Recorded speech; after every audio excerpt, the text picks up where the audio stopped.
How to change pose in Roblox Mobile. Hello everyone, welcome back to our channel. So let's dive right in without wasting any time.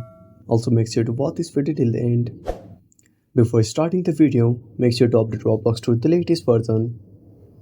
Then open up Roblox on a device.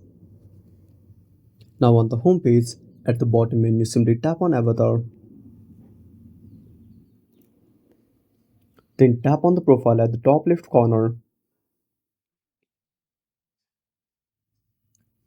Now under select an emote to pose your avatar, simply select a emote. If you want to buy a new emote, simply scroll down, then tap on the emote and click on purchase.